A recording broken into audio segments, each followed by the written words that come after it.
A paz do Senhor Jesus, meus amados irmãos. Vamos começar aqui mais um cafezinho com Jesus. Eu sou o pastor Alex que apresenta o cafezinho, amém? E hoje é o nosso segundo áudio do estudo Espelho da Verdade, parte 2, né? Glórias a Deus. Ontem nós falamos do Evangelho de Mateus, no capítulo 7, verso 1. Glórias a Deus por isso.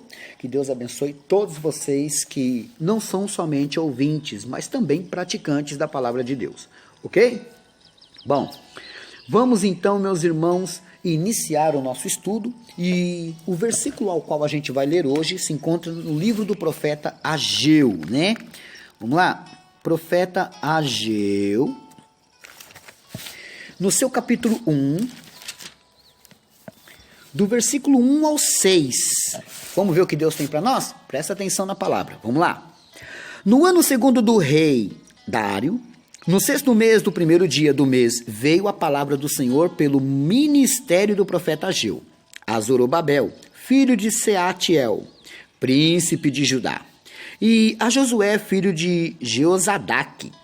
Olha só. O sumo sacerdote, dizendo: assim fala o Senhor dos exércitos, dizendo: este povo diz, não veio ainda o tempo em que a casa do Senhor deve ser edificada. Verso 3. Veio, pois, a palavra do Senhor pelo ministério do profeta Ageu, dizendo: é para vós tempo de habitardes nas vossas casas estucadas, e esta casa há de ficar deserta? Ora, pois, assim diz o Senhor dos exércitos: aplicai os vossos corações aos vossos caminhos, semeais muito e recolheis pouco, comeis, mas não vos fartais, bebeis, mas não vos saciais, vestivos, mas ninguém se aquece, e o que recebe salário num saco furado. Eita paulada!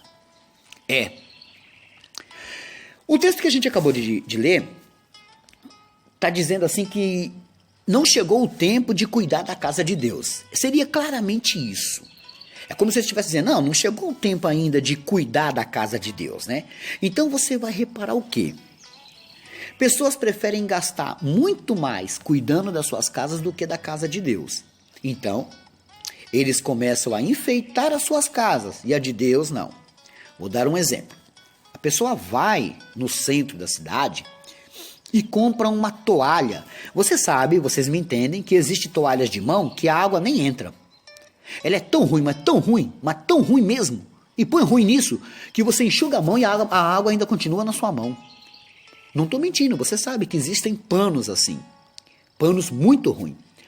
Agora, quando você vai comprar para você não vai procurar na promoção, não. Você às vezes vai procurar uma toalha boa, ao qual você vai passar a mão na toalha e ela vai puxar a água e a sua mão vai ficar sequinha. São toalhas boas.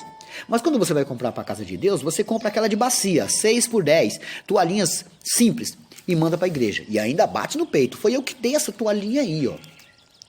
Devia Deus aparecer na hora e falar assim, essa porcaria de toalhinha foi você que deu? Não é que Deus está cuspindo, meus irmãos, nas coisas que vamos dar. Mas se for fazer para Deus, faça o melhor. Você não acha que se você trocar, vamos supor que você compra a pior para você e a boa para Deus, você não acha que Deus vai te abençoar? Com certeza, porque Ele está vendo que você não está deixando a casa dele de lado. Então o texto ao qual a gente leu, no versículo 2 principalmente, está dizendo, não veio ainda o tempo em que a casa do Senhor deve ser edificada. Então, a pessoa bate no peito dizendo, não é hora de eu ajudar na casa de Deus. Não é hora de eu cuidar da casa de Deus. Quantas pessoas, meus irmãos, se preocupam de passar uma vassoura na casa de Deus? Quantas pessoas se preocupam de passar um pano nas cadeiras, de tirar o pó do púlpito? Quantas pessoas? Eu conheci uma irmã que ela passava o pano na cadeira e falava assim, Senhor, traz uma alma para sentar aqui, ó. E ficava passando o pano na cadeira, Senhor, traz mais uma alma para sentar aqui, ó. Hoje ela se encontra no Senhor, mas eu guardei o que ela falou. E uma daquelas almas que sentou ali foi um parente meu. Então você vai entender que a pessoa diz que é melhor cuidar da casa dela do que da de Deus. Aí você vê que na casa de Deus pode estar com problema na janela, está com problema no vitrô, no ventilador, com problema no som, e aí você quer cuidar da sua casa primeiro. E é o que eles estão dizendo. Aí Deus vai dizer para você que como você escolheu primeiro cuidar da sua casa do que da casa de Deus, olha o que vai acontecer. Não é que Deus vai ser mau, mas é que o inimigo aproveita esse momento para acabar com a vida da gente. Olha o que ele diz. Na palavra de Deus do profeta Ageu. É para vós tempo de habitardes em vossas casas estucadas? E esta casa há de ficar deserta? Quer dizer, você quer ficar na sua casa bem, e na casa de Deus que fique deserta, que fique acabada, que não tenha nada? Aí ele diz mais. Ora, pois, assim diz o Senhor dos Exércitos. Aplicai os vossos corações aos vossos caminhos. Coloca seu coração no que você está fazendo. Você acha justo? Vai, vamos lá, vai. Alguns segundinhos para você pensar. É justo você ver a casa de Deus perecer e a sua ter em abundância? Porque quando a gente faz campanha de alimentos, por exemplo, a gente pede alimentos para levar na igreja, aí a pessoa procura o que vai sobrar, o que não vai, ninguém vai comer e o pior. Lembra daquele estudo meu que está lá no meu canal, Sem Trava na Língua? Então, está lá no meu canal no YouTube, Cafezinho com Jesus, o Sabor do Saber. Esse estudo ele vai falar de pessoas que quando é a hora da oferta, ele procura as moedinhas, ele já deixa no bolso separado, a mão dele já sabe onde estão as moedinhas. Ele vai lá e cata 50 centavos, 20 centavos, 25 e joga na salva, achando que Deus é mendigo. Mas quando termina o culto e o irmãozinho lá na porta está vendendo coxinha, bolo, torta, aí ele saca da carteira, porque para o estômago dele tem que ser o melhor.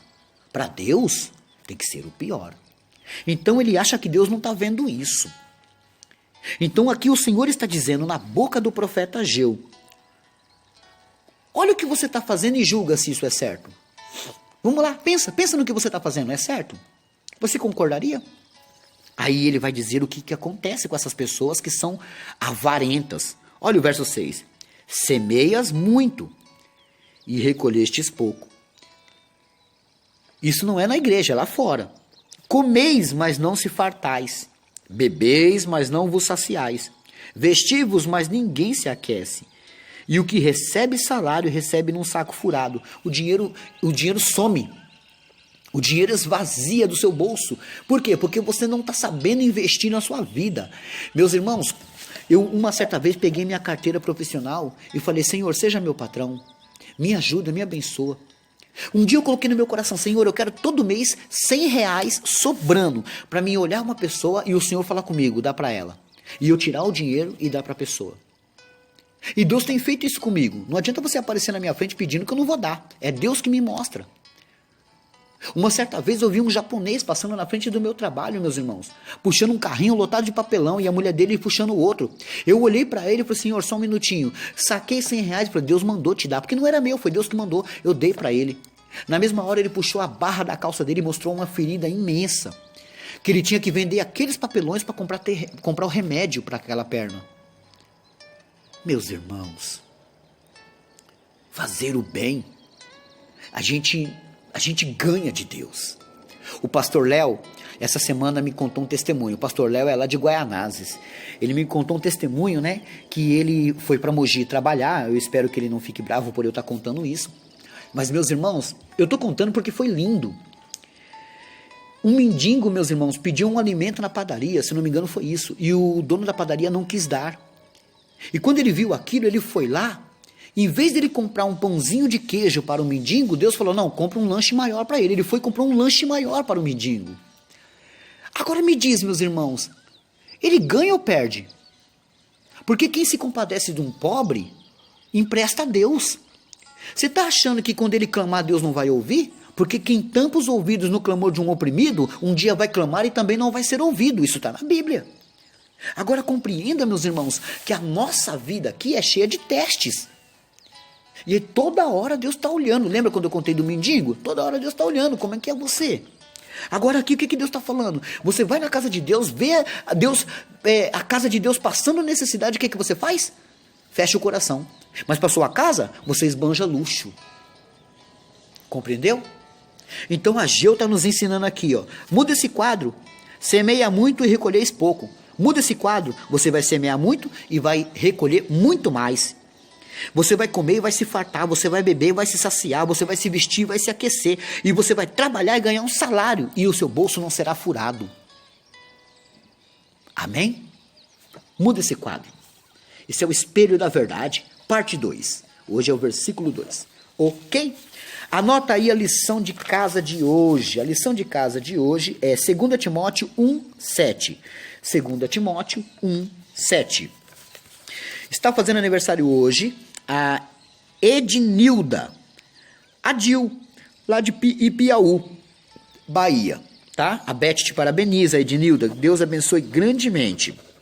Hoje também é aniversário da Nádia, lá de Hortolândia. Já fui várias vezes dar palestras de casais lá em Hortolândia, né? Um grande abraço a todos ali do Ministério Nebo. E aqui um abraço e um feliz aniversário para a Nádia, lá de Hortolândia, né? A Beth também te parabeniza. Glórias a Deus por isso. Hoje também é aniversário da Neuma. A Neuma de Jesus, lá da zona rural de São Pedro, cidade de Castro Alves, Bahia, né? Um abraço para o meu amigo Rafael de Jesus. Que Deus abençoe grandemente as suas vidas. Glórias a Deus por isso.